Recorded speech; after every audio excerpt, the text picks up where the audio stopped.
আমাদের সাধারণ জনগণের ভিতরে কারা যক্ষা রোগের ঝুঁকিতে আছে? যক্ষা রোগের ঝুঁকি আমি আগেও বলেছি আপনাদেরকে, যাদের রোগ প্রতিরোধ ক্ষমতা কম তাদের যক্ষা রোগ হওয়ার সম্ভাবনা বেশি। অর্থাৎ ছোট শিশু, বয়স্ক মানুষ এবং যাদের ডায়াবেটিস আছে, যাদের ক্যান্সার আছে বা বিভিন্ন ধরনের ক্রনিক রোগ যাদের আছে, ইমিউনিটি যাদের কম আছে, এইসব মানুষ যক্ষা রোগে ঝুঁকিপূর্ণ। যেমন ডায়াবেটিস মেলাইটাস, HIV পেশেন্ট, যারা কেমোথেরাপি নিচ্ছে, যারা ক্যান্সারের ওষুধ খাচ্ছে, যারা বিভিন্ন ধরনের বাতের জন্য অনেকেই ক্রনিক কিছু ওষুধ খায় যেগুলো রোগ প্রতিরোধ ক্ষমতা কমাতে পারে, তো এইসব ওষুধ যারা নিচ্ছে এবং যারা অস্বাস্থ্যকর পরিবেশে বাস করে, একই সঙ্গে গাদাগাদি করে বাস করে, রুমের ভেতরে আলো বাতাস নাই, এদের যক্ষা রোগের ঝুঁকি অনেক বেশি।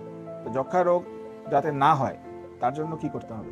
যক্ষা রোগ না হওয়ার জন্য যেটা করতে হবে, যারা যক্ষা রোগের ঝুঁকিতে আছে তাদের বাসস্থানকে খোলামেলা রাখতে হবে, আলো বাতাস প্রবেশ করার মতো জায়গা রাখতে হবে। যাদের ডায়াবেটিস আছে তাদের সবসময় ডায়াবেটিসটাকে কন্ট্রোল রাখতে হবে। যারা HIV পেশেন্ট তারা HIV রোগের জন্য তারা ওষুধ সেবন করবে।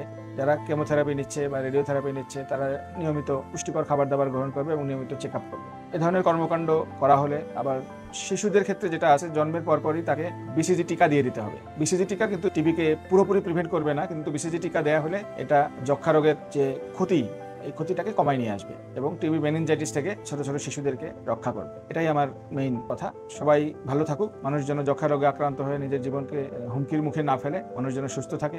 যারা বেশি বেশি ধূমপান করে, যারা বিভিন্ন ধরনের অ্যালকোহল বা নেশা জাতীয় দ্রব্য পান করে, এদের রোগ প্রতিরোধ ক্ষমতা কমে যায়। রোগ প্রতিরোধ ক্ষমতা কমে যাওয়ার কারণে অনেক সময় এরা যক্ষার ঝুঁকিতে পড়ে যায়। তাই আমি সবাইকে বলবো, যাদের ক্ষতিকর অভ্যাস আছে তারা ক্ষতিকর অভ্যাস, ধূমপান ত্যাগ করেন, বিভিন্ন নেশা জাতীয় দ্রব্য ত্যাগ করেন, সুস্থভাবে চলার চেষ্টা করেন, সঠিকভাবে চলার চেষ্টা করেন। সুস্থ বডিতে সহজে কোনো রোগ বালাই ধরতে পারে না। ধন্যবাদ।